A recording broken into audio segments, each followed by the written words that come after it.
for our people in the diaspora to know what is exactly happening in their country. And I would like to also find out right now, where is Salamantu? Wife. Be careful if I go on the show. Don't be asking for Salamatu. All right, but I'm so glad to be with you today. And Liberia is going down the drain. And we ask all oppositions, like I said today, if President Cummings is in the second place in the election, we will definitely support it. If we are in the second place and he's in the third place, he will support, because we are all in the opposition.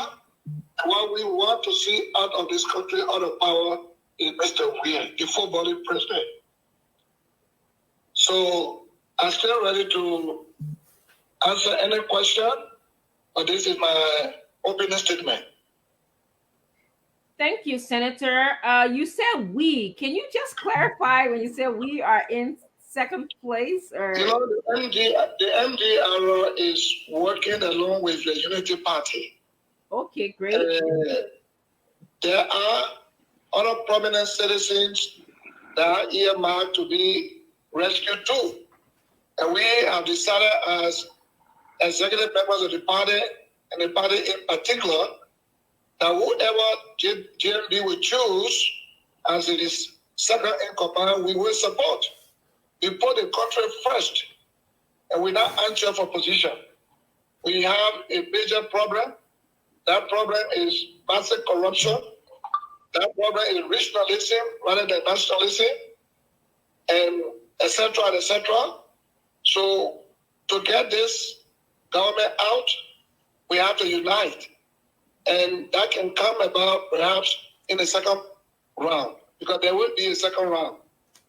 So we are prepared to support Mr. Cummings. I'm sure our father, JMB, when he finds that we are in the third place, he will be glad to make sure that Cummings takes over.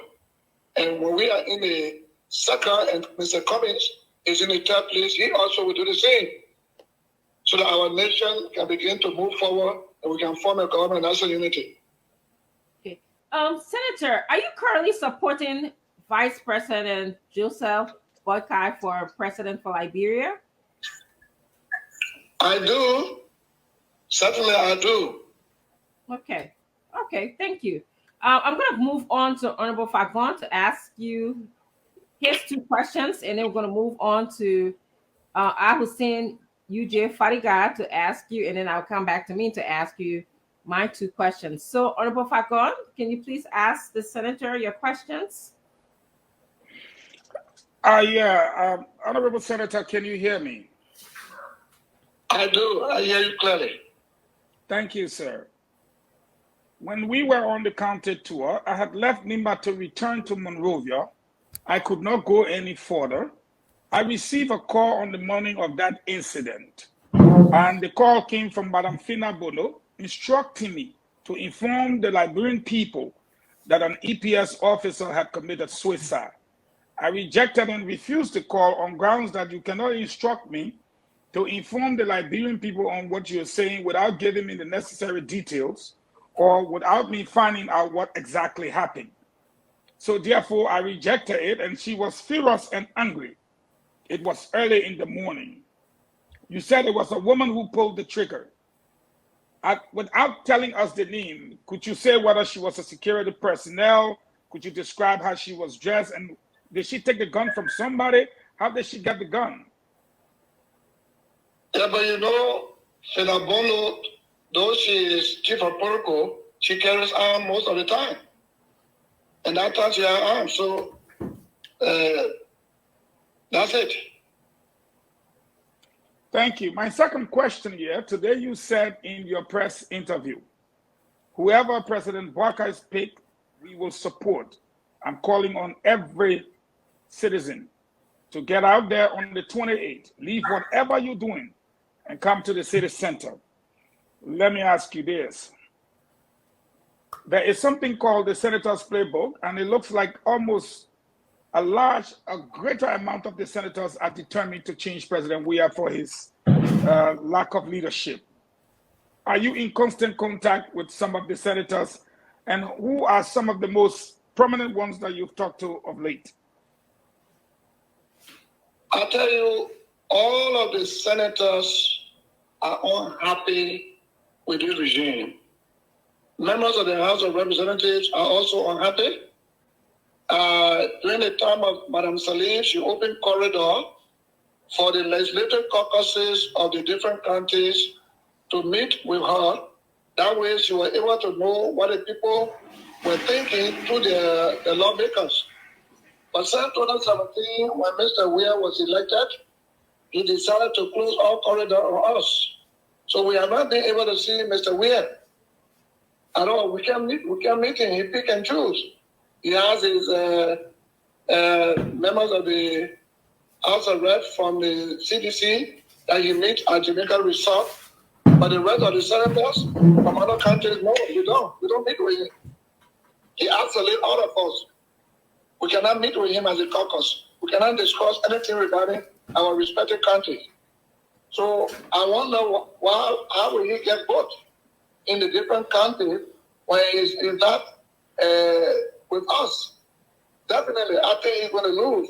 He's going to lose in Limba. He's going to lose in Bon Country. He's going to lose in Bapulu. He's going to lose in Riwajiri. All over the places. I don't even think he's going to win in Grand Chile that is supposed to be a stronghold. Because they are not happy at all. And this young president, footballing president, believes in regionalism, which is against our constitution that calls for nationalism. You divide the cake of the nation, that is the different positions based on nationalism. But every major, including security, everything is focused on the southeastern region. So when anything crime is committed, they keep the secret to themselves. You will never know. So the only way Liberia will know what's happening in this country with respect to the drug, with respect to the mysterious disappearance of the children, with respect to Princess Copper, with respect to the auditors and whatsoever, is to remove this regime because it has completely failed. It cannot administer governance. This is not a football game we're going to play. This is people you deal with. And you must deal with them taking into perspective the rule of law. He has no regard for the rule of law, so it's not a surprise to me to see him behaving the way he does, because at one point in time, when I was thinking, why is he behaving so? Then Samuel Twe came on the air one day. It's recorded. I have the recording that Mr. Weah is a benevolent dictator. I say this to all Liberians in the diaspora. A dictator is a dictator. You don't dress in a cake. A dictator is a dictator. And that's why he does what he does. There is a law, for example, that says all persons wanting to contest elected posts must resign 1 year before the election day. The law is there, so there is no need to issue executive order. That is contrary to the law. It's a contradiction of the law. It's a violation of the Constitution. Okay? So I understood this evening that the office of the Vice President will be coming up to respond to what I said regarding what our statement during 2020 senatorial election. I have a recording from Truth FM. When she said the money is stored, I want to bring it to you people. You eat the money, don't vote for Thomas Fallon. She said they clearly have the recording. I have another recording from the chairman of the ruling party, the ruling government, the party that says, search for job. That every woman that Mr. Weah gives job to, he passes through them all. And that whenever he goes abroad and brings money, he puts it into his own account. So my question to Madam Joa Taylor is, you are a vice president in this government, and you have said that The people they are rolled, the money they stole, that's what they are bringing to you. Eat the money and don't vote. And the people of this country in that district definitely did not vote for Thomas Fowler because they listened to her. So what are you doing in Roke's government? And my question to her, so when she responds tomorrow, I want her to answer, what is she doing in Roke's government? Thank you. Okay, quickly before the moderator close me down, there was a group that went to visit you on the first occasion sent by President Weah. On the second occasion, he sent the traditional leader headed by Zanzan Kawa. It is my understanding that the chief from Bomi did not even know when he got there before he got to realize that they were sent to talk to you.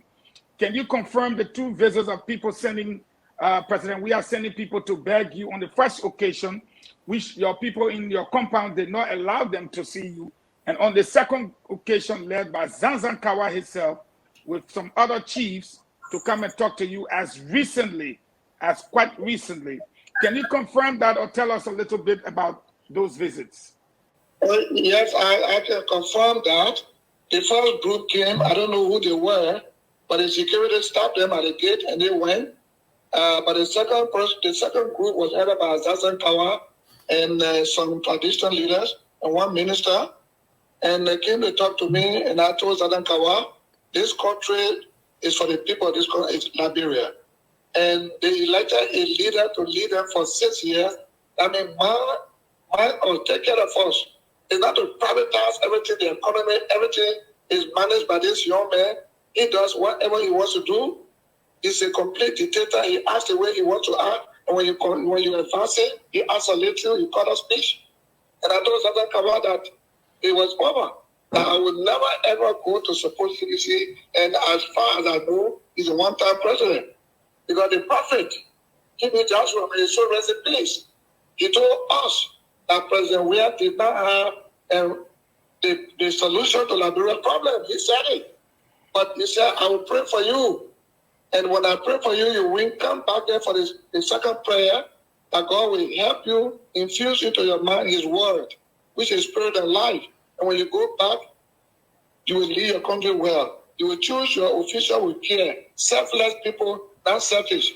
When we got back, he turned it back on the prophet. Even as I speak to you, he had not even called the church to say, have a sympathy for the ongoing or the great prophet of God. He's very ungrateful. So I turned Zanzan Kawa down. I received Zanzan Kawa because he's a traditional leader of Liberia, and I couldn't let him stop him at the gate. He came in and I told him that we cannot work with Mr. Weah anymore. Mr. Weah is not truthful. Look here, Zanzan Kawa. Mr. Weah wrote us a communication asking us to permit them to print money. And they printed $64 billion. Local currency to take the money from the market. Since 2023 now. The money they have, they sit on it, they are using it to buy crowd, they are using it to buy votes, they are using it to print bills and other things. When they cannot find money for election commission. How do you use the people need to print money? It's unfair. So Zanzan Kawa said, okay, I can't force you, I think you are right.